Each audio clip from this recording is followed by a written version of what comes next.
All right. Hello, everyone. It's me, James Supplee, here with one of our current GMAT students, Rex Humphries. Rex, thanks for taking the time to join me here to talk a little bit about the new online GMAT and how it's going to be quite different from the in-person test. So first, I wanted to see what have you heard thus far? How is the online test different from the typical in-person test? Yeah, so I've been doing like kind of taking tutoring sessions from Clayborne for a little, like a few months. And when I started, there were no changes to the test environment and was not really expecting this as many people studying this can probably relate to. And then I had an in-person test scheduled, which was canceled, and then I signed up for the GMAT's newsletter to kind of get updates about the changes that were going on. And I think recently Which is a great idea, by the way, to sign up for the GMAC newsletter to get any updates on the coronavirus and how it's impacting the GMAT. But sorry, continue. Yeah, definitely. And I think they've released stuff like periodically or gradually. But the most recent stuff that I've seen about the online test is that it's live or is going live soon, and that you can sign up through it on their website. And that by and large, it's very similar to what you would have taken in person, but it does not have the analytical writing portion. So no like longer form writing, but it does have the other components of the test. You cannot cancel your score. And I think that's in part or related to the fact that usually when you take it in person, you immediately get your score, like it pops up on the final screen, and you have the option to cancel or accept your score. Whereas when you take it online, you won't receive a score when you finish, and it will take a week or 10 days or something like that for the score to be processed. Once you receive that score, it's like you've automatically accepted it, and it can't be canceled. Yeah. Those are the main things that I've heard or read about it. But yeah, are there any things that I was like kind of missing or like components of it that are relevant? Yeah. So I mean, all the things you said were great. The as you said, the sections are still the same structure. So you'll still have a 12-minute a 12 question, 30-minute integrated reasoning section. You'll still have the typical 31 questions, 65 minutes for quant, so on and so forth. Or 62 minutes for quant, 65 minutes for verbal. All that stuff remains the same. No analytical writing. One of the big changes is how you do your scratch work.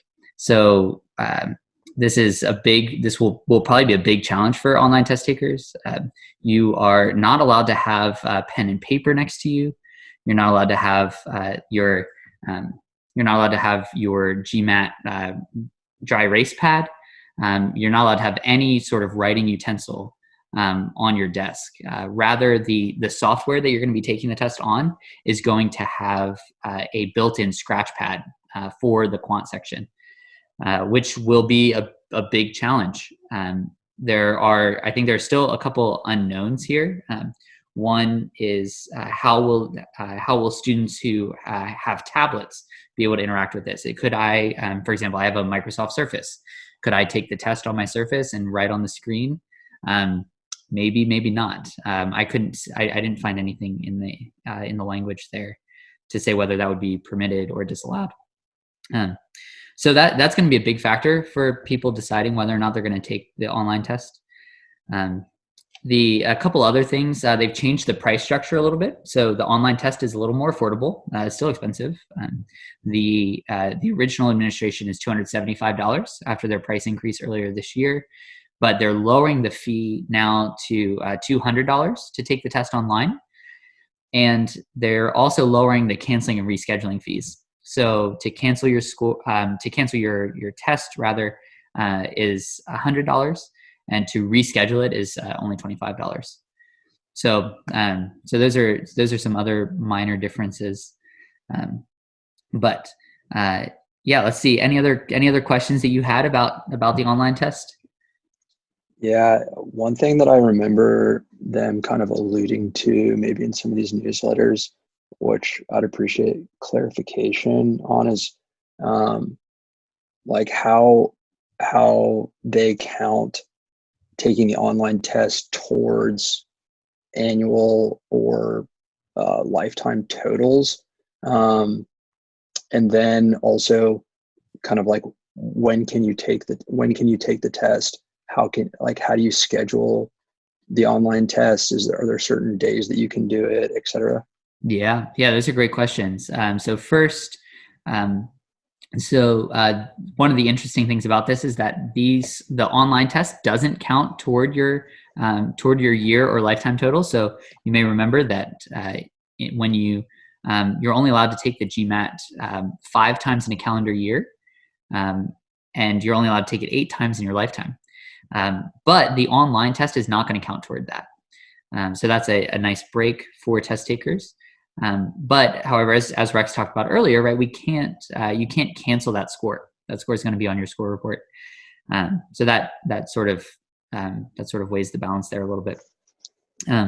As far as timeline is concerned, the test registering for these online tests is currently live. Went live earlier this week, and you can register for tests starting April 20th, and you can register for tests up through June 15th.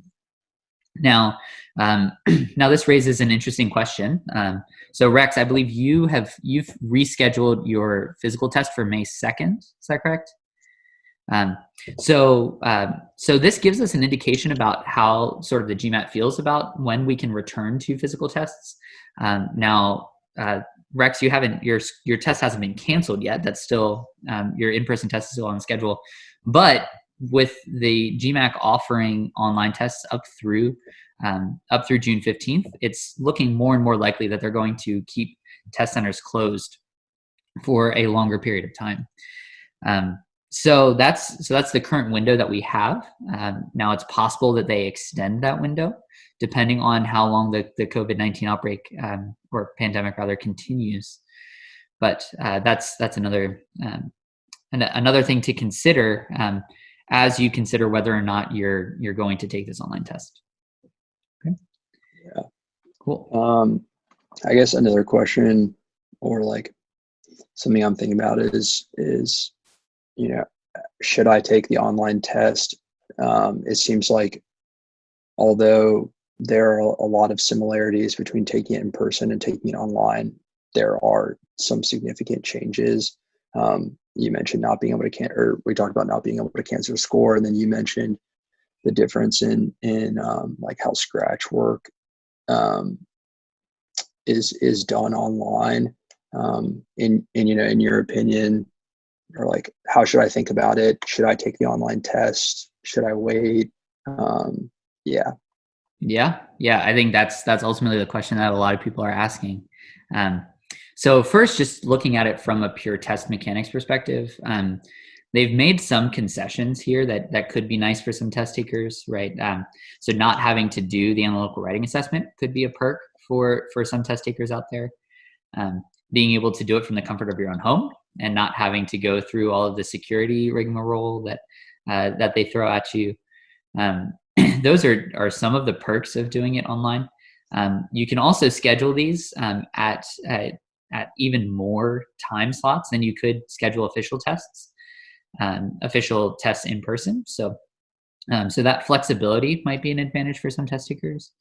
But I think ultimately the downsides of the online tests make it so that people who need to take the test by a certain deadline, they have this as an option. But otherwise, students who have the flexibility, like you do, to wait a little longer and to take the test maybe after the quarantine advisories have been lifted, I think that would ultimately be the wisest decision, primarily because of the downside of not having a scratch pad to write with.